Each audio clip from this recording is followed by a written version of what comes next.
खुलुमबाय आं फैलाव बसुमतारी फैगौ बैसागोनि थाखाय एडभान्स नोंथांमोननिसिम अननाय आरो सिबिनाय लोगोसे खुलुमनाय बावहरनाय जाबाय। जोङो दिनै दान्दिसे सेलिब्रेसन खालामगोन। आंनि खाथियाव दंफैयो सासे गोदान गायक, आं मुंखौ खोन्थाला, बिथाङा हिन्दी रोजाबगोन। लोगोसे लाफा दुगा दं, बैसागु मेथाइ रोजाबगोन, आंबो बैसागु मेथाइ रोजाबगोन। जों एडभान्स माने दिनै एसे रंजागोन। रायजोफोर, नोंथांमोना आंनि इउटिउब चेनेलखौ साबस्क्राइब खालामदाबाव। आंनि इउटिउब चेनेलनि मुङा जाहैबाय फैलाव बसुमतारी आरो फेसबुक पेजआबो आंना फैलाव बसुमतारी। नोंथांमोना फेसबुक पेजखौ फल' खालामनो दाबाव। जों दान्दिसे उनावनो मेथाइ रोजाबगोन। जायखिजाया जाय आंखौ मोजां मोननाय बिदा फंबाय बिब' बिनानावफोरा दासिमबो आंनि इउटिउब चेनेलखौ साबस्क्राइब खालामाखै, अन्नानै साबस्क्राइब खालामदो। लोगोसे आंनि फेसबुक पेजखौ फल' खालामदो। बिदिब्ला जोङो दान्दिसे उनाव मेथाइ रोजाबगोन। नोंथांमोना दान्दिसे नेथ', जोङो एसे जानाय लोंनाय खालामना लानि। खुलुमबाय।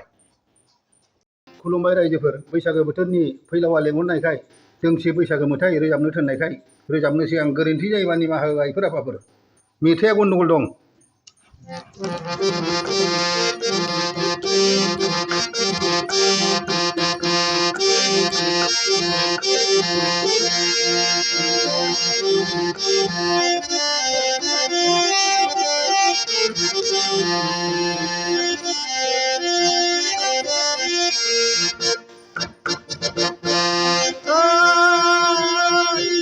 खैनाफोर गावदां मा जालाबायदों गोदाव सोरा, मा जालाबायदों उरां फारा।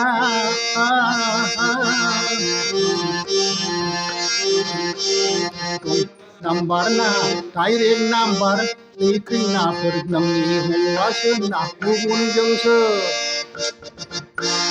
मा खौरां बिलाइ मबाइल रायलायनायाव आइथिं जोब्राबलायनाय, मबाइल गारख्रावलायनाय, मा मिलु बालु खौरां बेलाय, मा गिथाव बाथाव खौरां बेलाय।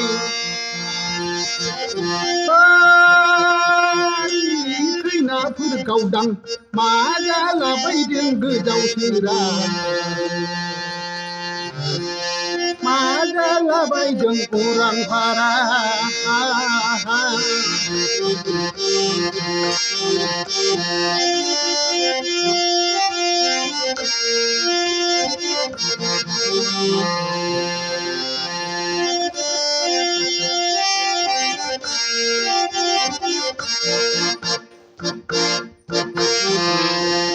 खोमायाव हिन्दी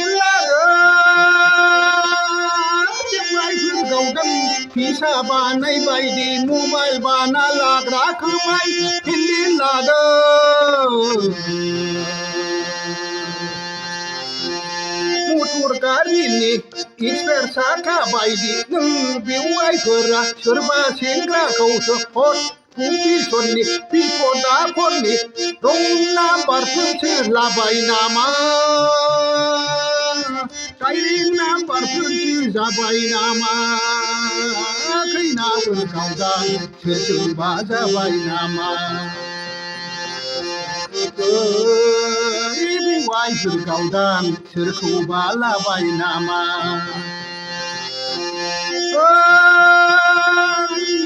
खैनाफोर गावदां मा जालाबायखो गोदाव सोरा, मा जालाबायखो उरां फारा।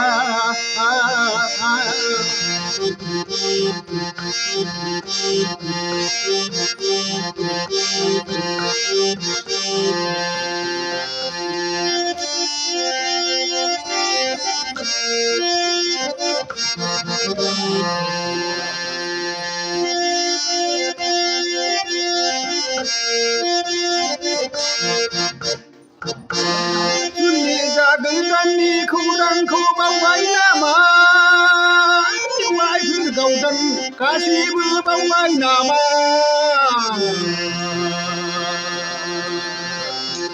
जुलि होखांनानैसो फज'नानै आइ आफामोनहा बिबार सारै सारै खर' बिलिर बिलिर आशीर्वाद होनायखौ बावबाय नामा बेवाइ होगावदां गासिबो बावबाय नामा खैना होगावदां गासिबो बावबाय नामा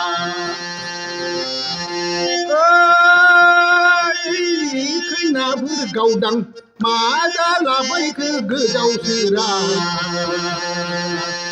मा जालाबायखो उरां भारा गोजोनदों। भाई लोग आज तो गान गाने के लिए बहुत दिल आता है, दिल आया, लेकिन गाने एक तो मारू क्यों? ठीक है, सुनेंगे। थोड़ा पिया भी है, बैसाख आ रहा है ना हम लोगों का। हाँ ठीक है, तो एक तो पुराना गाना ही गाएंगे जो दिल लगाता है हमारा। ओ पंख होते तुराती रे सिया ओ जालिमा, तुझे दिल का दाग दिखना की रे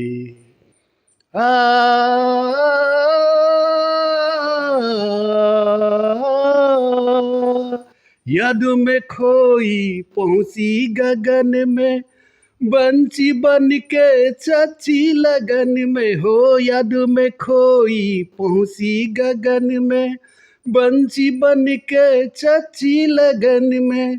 दूर से देखा मौसम हंसी था,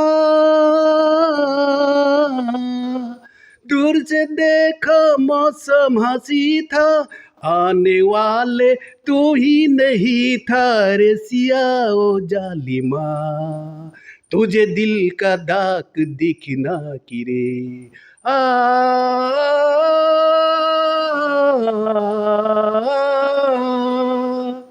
बे आं उन्दैयाव मोसानाय 1971 आव आं हिन्जाव जानानै देमसि मोसादोंमोन। आं बैसोखौ मिथिया, बेसेबां जाखोमोन मिथिया।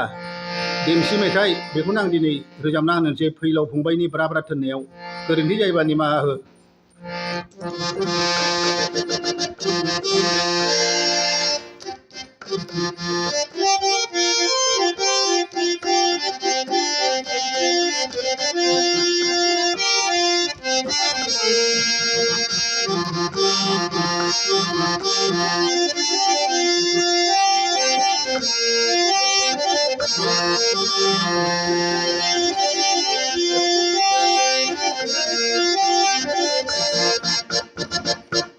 आखाइयाव साथा लानानै फाफ्लियाव बिदै लानानै बहा थांनोहाय बुमैयालाय। आखाइयाव साथा लानानै फाफ्लियाव बिदै लानानै बहा थांनोहाय बुमैयालाय। आरो इनिबो नांगौलाय आंलाय थांनोसै बेंगलराव आगै चावमिन फेक्टरियाव साख्रि मावनो।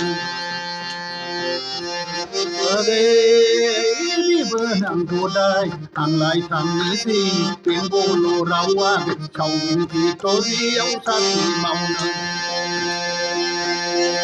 मैया साख्रियाव थांनानै आब'मोनखौलाय सोर नायनो, दानि बाबुमोनखौ सोर नायनो।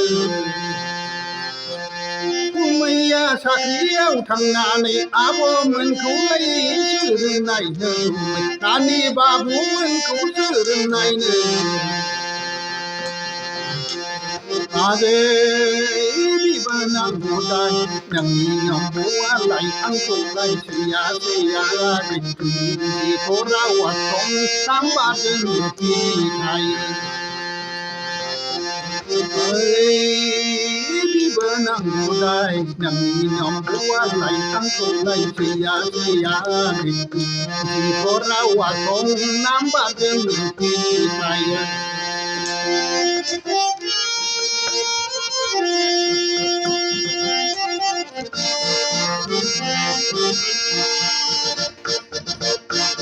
सैबाबो नोंनि जाबाय गुमै, सैयाबाबो नोंनि जाबाय गुमै, हामनांगोन गुमै आब'खौ गालांबोला।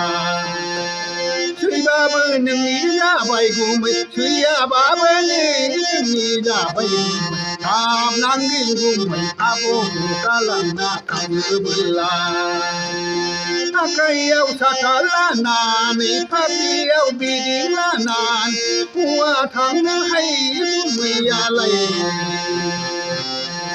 आखाइयाव साथा लानानै फाफ्लियाव बिदिं लानानै हौवा थांनो हायो गुमैयालाय गोजोन्थों